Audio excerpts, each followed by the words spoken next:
عرب کی سرزمین تھی میری ماں بہنیں بیٹیاں، غور سے سنیں کہ جو عزت عورت کو ملی، جو مقام عورت کو ملا، آج انگریزی تہذیب میں لیڈیز فرسٹ کہا جاتا ہے، لیکن ان کے پاس کبھی لیڈیز فرسٹ نہیں تھی۔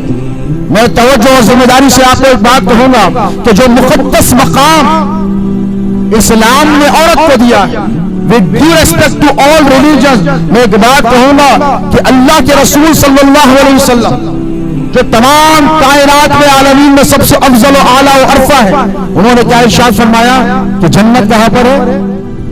بولیے، یہ نہیں کہا کہ میرے قدموں کے نیچے ہے، یہ نہیں کہا کہ میرے اصحاب کے قدموں کے نیچے ہے، یہ بھی نہیں کہا کہ میری اہل بیت کے قدموں کے نیچے ہے، یہ نہیں کہا کہ کسی بادشاہ کے قدموں کے نیچے ہے، کسی حکمران کے قدموں کے نیچے ہے، کسی عالم کے قدموں کے نیچے ہے، کسی مفتی کے قدموں کے نہیں۔ میرے نبی نے فرمایا الجنت تحت اقدام امہاتکم، تم کچھ بھی بن جاؤ، تم دنیا کے بادشاہ بن جاؤ، مفتی بن جاؤ، لیڈر بن جاؤ، ڈاکٹر بن جاؤ، کچھ بھی بن جاؤ، لیکن یاد رکھو تمہاری جو جنت ہے تو تمہاری ماں کے قدموں کے نیچے ہے۔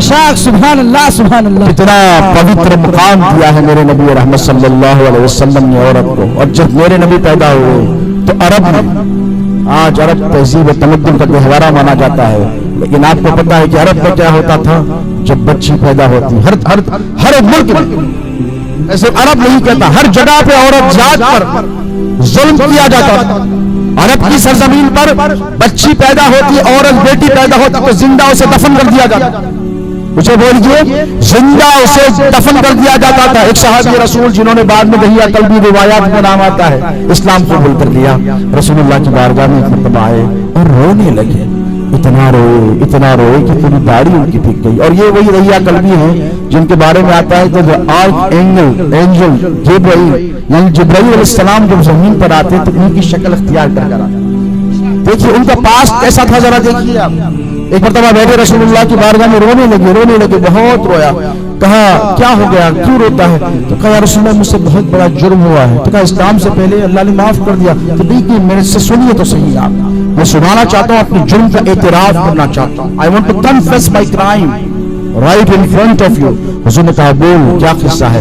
تو کہنے لگے یا رسول اللہ میں اسلام آنے سے پہلے، قبول کرنے سے پہلے میری بیوی کو ایک بیٹی پیدا ہوئی، اور اس ڈر سے کہ کہیں عرب کی روایت کے اعتبار سے میں اپنی بچی کو زندہ دفن نہ کر دوں، میری بیوی نے اس بچی کو چھپا لیا اور کہا کہ جو پیدا ہونے والا بچہ تھا وہ مر گیا، میں نے اسے دفن کر دیا۔ وہ 6-7 برس گزر گئے، اس کے بعد کہیں مجھے پتا چلا کہ اس نے اس بچی کو چھپا کر رکھا، چھپا کر جاتی ہے، اسے دودھ پلا کر کھانا کھلا کر آتی ہے، اس کا پالن پوشن کرتی ہے، اس کی ماں کے پاس رکھا۔ جب مجھے معلوم ہو گیا کہ وہ میری بیٹی ہے تو مجھے غصہ آیا کہ میری بیٹی نے میری بیوی نے مجھ کو دھوکہ دیا ہے۔ میں گیا نہیں، میں اسے کچھ نہیں کروں گا، مجھے لاؤ بتاؤ کیسی ہے۔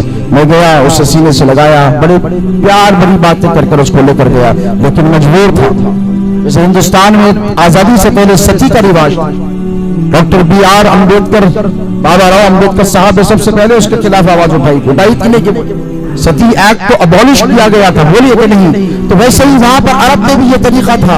تو انہوں نے کہا کہ میں بچی کو لے کر گیا اور لے کے جا کر گلا کھودا۔ بیٹی کہنے لگی بابا کیا کر رہے ہو؟ میں نے کہا گلا کھود رہا ہوں۔ اس کے بعد جب مٹی میرے کپڑوں پر لگ گئی تو اس نے اپنے ننھے ہاتھوں سے اس مٹی کو صاف کیا۔